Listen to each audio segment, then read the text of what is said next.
장마 전선의 영향으로 전북 지역에 평균 115mm가량의 많은 비가 내렸습니다. 기상지청은 8일까지 50에서 100mm가량의 비가 더 내릴 것으로 예보했습니다. 전북 지역에서 코로나19 확진자 10명이 추가로 발생했습니다. 지역별로는 전주 7명, 김제 2명, 군산 1명입니다.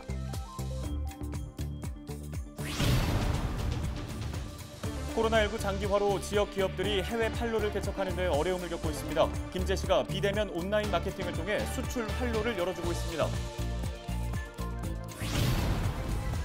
전북도가 전 도민에게 지급할 재난지원금을 마중물 삼아 지역 경제 활성화에 나섭니다. 전북도는 9월 30일까지 범도민 소비 촉진 운동을 진행할 예정입니다.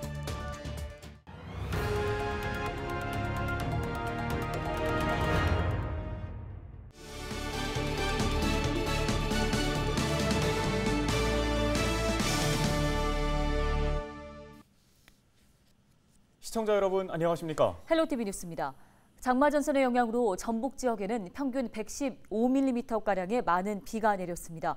전북 지역은 도 전역에 호우주의보가 발령됐으며 7일 오전에는 무주와 진안, 정읍, 임실 등 4개 시군에 호우경보도 발령됐습니다. 비는 무주군 149mm, 전주시 147mm를 비롯해 전북 지역 평균 115mm가량 비가 내렸습니다.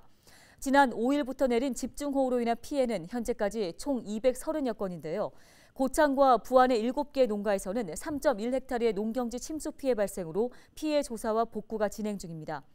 전주지방기상청은 장마 전선의 영향으로 8일까지 전북 지역에 50에서 100mm가량의 비가 더 내릴 것으로 예상했습니다. 130mm가 넘는 집중호우가 쏟아진 정읍시 칠보면에서는 은석천 제방 일부가 유실돼 침수 피해가 났습니다.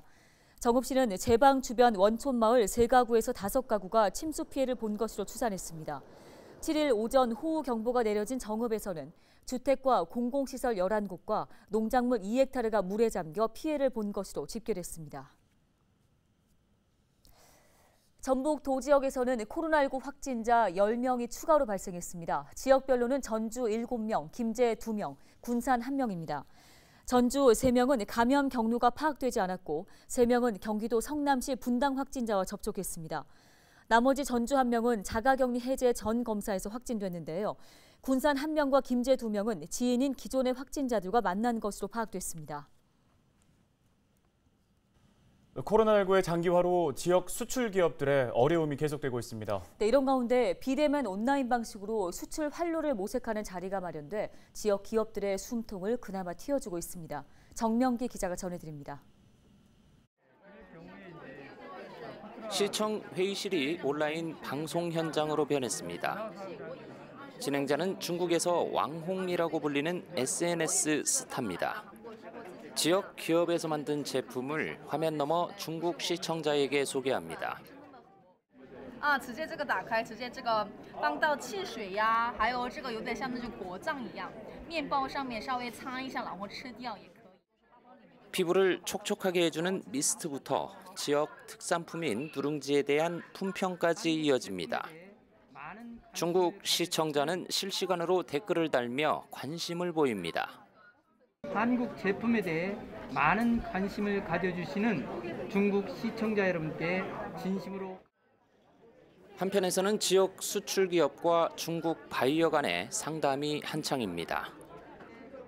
통역사의 도움을 받아 온라인 화상 상담을 벌이며 판로 개척에 안간힘을 씁니다. 이날 온라인 수출 무대에 관심을 보인 중국 기업은 모두 20여 곳. 코로나19 장기화로 수출에 어려움을 겪는 기업을 위해 김제시와 수출 전문기관들이 지원에 나선 겁니다. 왕웅이라는 그런 온라인 플랫폼에서 진짜 새로운 경험을 하게 돼서 너무 좋았고요. 우리 회사가, 우리 제품이 중국에서 큰 성과를 이뤘으면 하는. 이날 성사된 수출 상담 가운데 35건은 17억 원 상당의 계약 가능성을 보였고 특히 5억 원 규모의 제품 샘플을 요청한 중국 바이어사도 나왔습니다. 위기를 기회로 판단하고 유망 수출 품목 발굴은 물론 관내 수출이 확대될 수 있도록 해외 마케팅 지원을 대폭 강화했습니다. 전 세계가 코로나19 대유행을 겪으면서 좁아진 수출길로 어려운 시기를 보내는 지역의 중소기업들. 화상과 온라인을 통한 수출 상담과 마케팅 지원으로 판로 개척에 숨통이 트이고 있습니다. 헬로티비 뉴스 정명규입니다. 전북도가 전 도민에게 지급할 재난지원금을 마중물 삼아 지역 경제 활성화에 나섭니다. 전북도는 코로나19로 침체한 민생 경제 활성화를 위해 9월 30일까지 범도민 소비 촉진 운동 특별 기간으로 운영한다고 밝혔습니다. 도는 5일부터 지급하는 긴급 재난지원금에 따른 소비 증가 효과가 여름 휴가철과 추석까지 이어질 수 있도록 월별 캠페인도 진행할 예정입니다. 새롭게 탈바꿈된 남원 항공우주천문대의 관람객들의 발길이 계속되고 있습니다. 지난 4월에 리모델링을 마친 남원 항공우주천문대는 개관 석 달여 만에 만여 명이 다녀간 것으로 집계됐습니다. 특히 패러글라이딩과 플라잉젯 등 가상현실 체험이 큰 인기를 끌고 있습니다. 과학체험의 기회를 넓히고 천문대가 가족들이 함께 즐기는 새로운 명소가 될 것으로 기대합니다.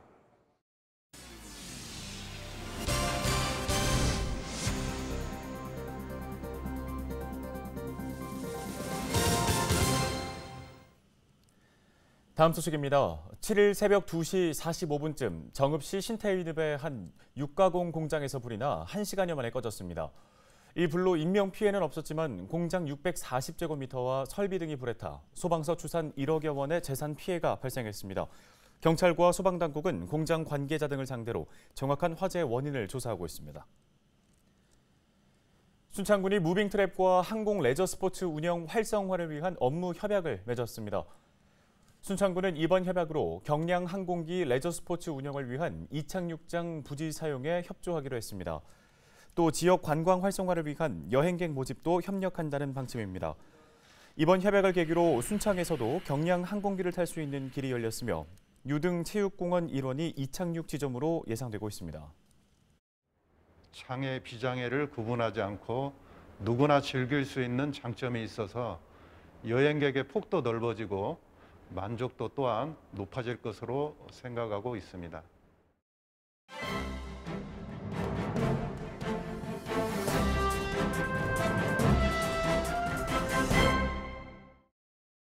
AI 아나운서가 전해드리는 신문 브리핑 전북일보 기사입니다. 지난해 의료계 집단 반발로 국회 계류 중인 공공의대법이 재논의가 진행되고 있는 것으로 확인되면서 귀추가 주목되고 있습니다. 다만 당시 의료계와 협의했던 내용 중 코로나19 안정화 이후 논의라는 조항이 변수로 작용할 수 있다는 분석인데요. 보건복지부와 김성주 의원실 등에 따르면 김성주 의원실은 지난해 발의됐던 국립공공보건의료대학 설립 운영에 관한 법률안을 수정 중인 것으로 나타났습니다. 수정안에는 당시 법안 심사 과정에서 논의됐던 검토사항 등을 담은 것으로 알려졌는데요. 국립공공의료대학법은 공공의료 인력 양성 체계를 갖추고 졸업한 인력의 지역 의무 복무 근거를 마련하는 내용을 담고 있습니다. 특히 공공의료 인력을 통해 지역 간 의료 격차를 해소하고 감염병 대응 능력을 갖추자는 취지에 마련됐지만 이후 의료계가 집단 휴진에 들어가는 등의 반발이 커지면서 결국 국회 문턱을 넘지 못했습니다. 이후 정부와 민주당, 대한의사협회는 의정협의체를 구성, 관련 논의를 이어가긴 했으나 현재는 추진되지 않으면서 사실상 제동이 걸린 상태인데요. 이 같은 상황에서 수정안 진행 소식은 공공의대가 다시 수면 위로 오를 수 있을 것이라는 기대를 받고 있습니다. 그러나 문제는 코로나19 상황인데요. 지난해 11월 의정협의체는 의대 정원 확대와 국립의전원 신설이 의정 합의에 따라 코로나19 안정화 이후 논의하기로 합의했습니다. 합의안에 따르면 코로나19 안정화 기준은 확진자 발생 추이, 거리 두기 단계, 의료체계 대응 능력, 치료제와 백신 상황 등을 종합적으로 고려해 의정 간 합의를 통해 결정이라는 단서가 달려있는데 전국적으로 일주일째 700명 이상 확진세가 계속되고 있어 엄중한 상황이라는 것입니다. 또 전국에서 변이 바이러스 발견 건수가 2,817건에 달해 일각에서는 어렵게 희망을 보이기 시작한 공공의대법이 다시 수면 아래로 내려가는 것이 아니냐는 우려가 나오고 있습니다. 지금까지 AI 아나운서가 전해드리는 신문 브리핑이었습니다.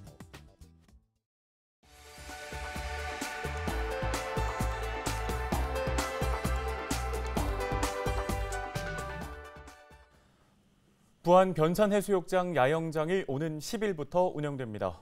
변산해수욕장에 들어선 야영장은 13,000여 제곱미터 부지에 80팀을 수용할 수 있는 규모로 조성됐습니다. 부안군은 전북도의 대표 관광지 인센티브 1억여 원을 받아 취사장과 샤워장, 화장실 등의 편의시설을 갖췄습니다. 임실군이 모든 출산 가정에 기저귀를 지원합니다. 임실군은 그동안 저소득층에만 지원하던 육아 필수품인 기저귀 지원을 소득 기준 제한 없이 모든 출산 가정에 확대 실시한다고 밝혔습니다. 저소득층의 경우 기초생활수급자와 차상위 계층, 기준 중위소득 80% 이하 장애인과 둘째 이상 다자녀 가구는 생후 24개월까지 지원하며 그 외에 모든 출산 가정에는 소득 기준 제한 없이 임실군 영아를 대상으로 생후 12개월까지 기저귀를 지원합니다.